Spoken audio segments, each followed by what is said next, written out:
గత కొన్ని రోజులుగా కురుస్తున్న భారీ వర్షాలతో పూతలపట్టు నియోజకవర్గంలో పరిస్థితి తీవ్రమైంది. పంట పొలాలు నీట మునిగి చెరువులు కప్పి పొంగిపొర్లుతున్నాయి. పూతలపట్టు శాసనసభ్యులు డాక్టర్ కలికిరి మురళీమోహన్ స్వయంగా వరద ప్రభావిత ప్రాంతాల్లో పర్యటించి పరిస్థితిని సమీక్షించారు. భీమా నివా నదుల పరివాహక ప్రాంతాల్లో నీటి ప్రవాహం నీట మునిగిన పంటలను పరిశీలించి రైతులను ఓదార్చి ప్రజలకు ధైర్యం ఇచ్చారు.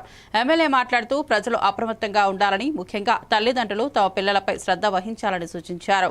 చెరువులు, వాగులు, వంకల దగ్గరికి వెళ్లకుండా జాగ్రత్తగా ఉండాలని పిలుపునిచ్చారు. అవసరమైతే పంచాయతీ సెక్రటరీలు, ఎంపీడీఓలు, తహసీల్దార్లను వెంటనే సంప్రదించవచ్చని సూచించారు. ప్రజల సంక్షేమమే తన ప్రధాన ప్రాధాన్యత అని మురళీమోహన్ స్పష్టం చేశారు. అందరికీ నమస్కారం.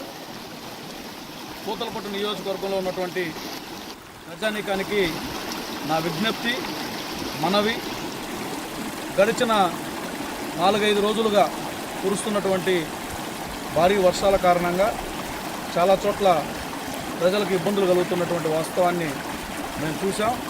ప్రత్యక్షంగా ప్రతి మండలంలో ఉన్నటువంటి ఇబ్బందులన్నింటినీ కూడా చూసుకుంటూ వస్తున్నాం. ఈ సందర్భంగా ప్రజలను కోరుకునేది ఒకటే, చెరువుల వద్ద, కుంటల వద్ద, వాగుల వద్ద జాగ్రత్తగా ఉండండి. రైతులు పొలాలకు వెళ్ళేటప్పుడు, లేకపోతే పొలం నుంచి ఏదైనా నష్టం వాటిల్తుందని మీరు అక్కడి నుంచి ఏదైనా తీసుకొస్తూ వద్దామన్నటువంటి ఆలోచనతో ఏమరపాటుగా ఉండొద్దని చెప్పి మీ అందరికీ విజ్ఞప్తి చేస్తున్నాను. ఒకవేళ ఏదైనా ఇబ్బంది ఎదురైతే వెంటనే పంచాయతీ సెక్రటరీకి కానీ, ఎంపీడీఓకి కానీ, తహసీల్దార్కి కానీ ఇన్ఫామ్ చేయండి. అదే సమయంలో మన పార్టీకి సంబంధించినటువంటి నాయకులు ఉంటారు, వారిని సంప్రదించండి.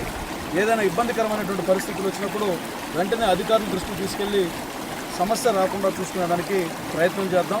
ఇంకా 2 రోజుల పాటు వర్షం కురిసే అవకాశం ఉందని వాతావరణ శాఖ సూచన చేస్తుంది. కాబట్టి ఇంకా 2 రోజులు ఇదే రకమైనటువంటి వర్షాలు కురిస్తే చాలా ఇబ్బందులు వచ్చే అవకాశం ఉంది. కాబట్టి వాగులు, వంకల దగ్గర ఏలూరు జిల్లా చింతలపూడి